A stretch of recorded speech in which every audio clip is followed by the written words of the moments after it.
एक बार थी एक लड़की कावेरी नामक। अपनी उम्र से भी ज्यादा जिम्मेदारियां उसके सर पर थी। वह अपने 2 छोटे बहनों का और एक छोटे भाई का ख्याल रखती थी। उनकी पढ़ाई और रोजी रोटी के लिए वह कठोर परिश्रम करके पैसे कमाती थी। भोरियां उठाती थी, सब्जी बेचती थी और ग्राम प्रधान के घर में भी खाना पकाती थी अधिक पैसे कमाने के लिए। हर रोज बाहर काम करके घर आकर अपने भाई बहनों के लिए खाना बनाकर घर के काम काज भी संभालती थी। छोटे भाई बहनों के घर आने के बाद थोड़ा समय उनके साथ खेलने में भी बिताती थी।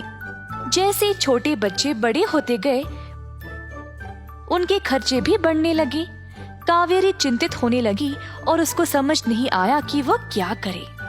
हर रोज की तरह जब वह काम के लिए निकली, एक दिन उसको रास्ते में एक सोने का अंडा मिला। अंडे के पास गई तो अंडा चमक रहा था। अंडे को हाथ में लिया और जांचा। उसी समय उसको पता चल गया था कि वह अंडा सच में एक सोने का अंडा है। कावेरी सोचने लगी कि अब वह इस अंडे का उपयोग कैसे करेगी। अब मैं इस अंडे के साथ क्या करूं? क्यों ना मैं इसे महाराजा के पास ले जाऊं, शायद वह मेरी मदद कर दे। ऐसा सोचकर वह अपने काम पे गई राजमहल में खाना बनाने के लिए। खाना तैयार करते समय वह सोच रही थी कि वह राजा को अपनी बात किस तरह से बोले। इसी दौरान कावेरी का सहकर्मी वीरा ने उसकी ओर देखा और पूछा,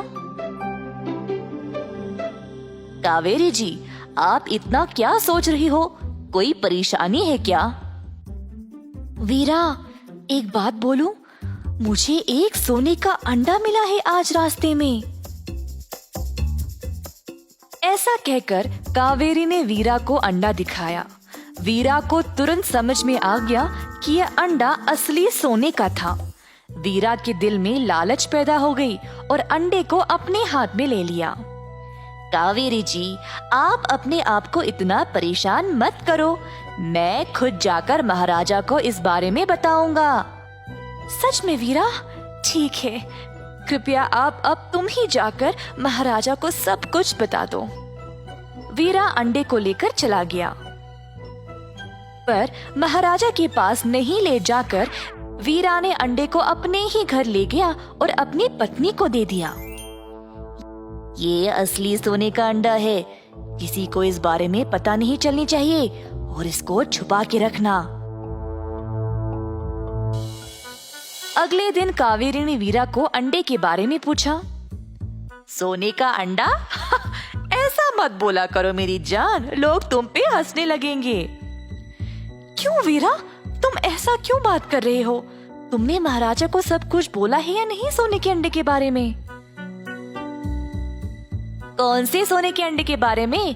और मैं क्यों ऐसा कुछ बोलूंगा? क्या तुम तो ले गए थे ना मुझसे कल? दोनों की बहस चल रही थी जब महल के सैनिक वहां पर आए और उनको महाराजा के पास ले गए। क्या हुआ? तुम दोनों ऐसे बहस क्यों कर रहे थे? महाराजा, मुझे लगता है कावेरी सठिया गई है। पता नहीं किसी सोने के अंडे के बारे में बोली जा रही है और कहती है कि उसने मुझे दिया है।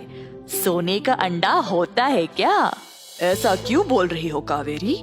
महाराज, कल रास्ते में मुझे सच में एक असली सोने का अंडा मिला था।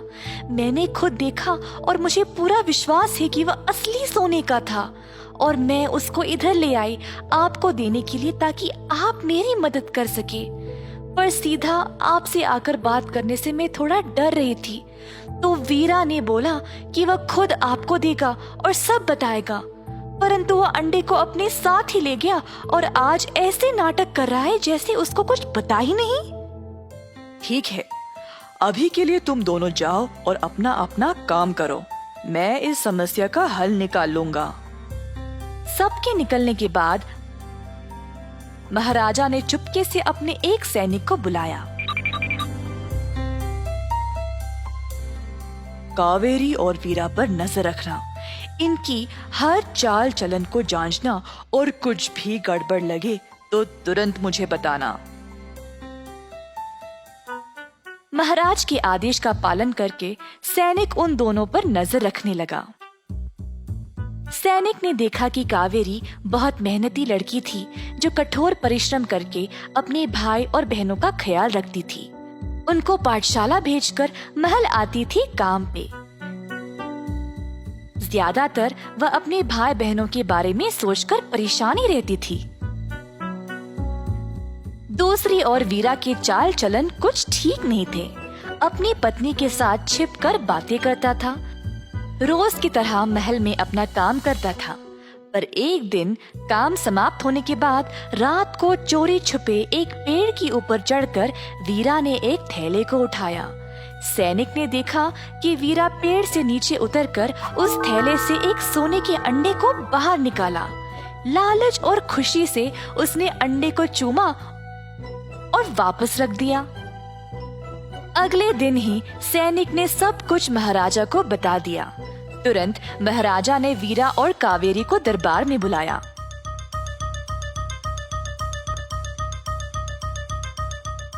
कावेरी, तुमने सोने के अंडे को अपने लिए ही क्यों नहीं रखा? अच्छी रकम में बेचकर तुम अपने भाई और बहनों का खर्चा उठा सकती थी ना? महाराज, पैसे आज रहेंगे पर कल नहीं, तो इसीलिए मैंने सोचा कि अगर मैं आपको ही ईमानदारी से ये सौंप दूं, तो शायद आप मुझे कोई अच्छी नौकरी दे दे जहां मैं अच्छा पैसा कमा सकूं, ताकि मैं जीवन भर बिना किसी परेशानी के अपने परिवार का ध्यान रख सकूं। तुम बहुत ही बुद्धिमान हो कावेरी। मैं तुम्हारे भाई और बहनों की जिम्मेदारी लूंगा। मैंने पहले ही उनकी पढ़ाई के लिए प्रबंध कर दिया है। आज से इस महल में जो कुछ होगा पहले तुम्हारे पास आएगा। हर एक चीज का निर्णय अब तुम लोगी। अपनी जिम्मेदारियां तुम मुझ पे छोड़ देना और इस महल की जिम्मेदारी खुद ले लेना। बहुत बहुत शुक्रिया महाराज, मैं धन्य हो गई। और वीरा, मेरे सैनिक को तुम्हारे घर के पेड़ के पास एक थैला मिला है और उसमें था एक सोने का अंडा। महाराजा से झूठ बोलने की हिम्मत कैसे की तुमने? सैनिकों, तुरंत इसको ले जाओ और बंद कर दो। अनुशासन का मतलब है कि कोई भी काम उसी तरह करो जिस तरह करना चाहिए, चाहे कोई तुम पे नजर रखे या नहीं।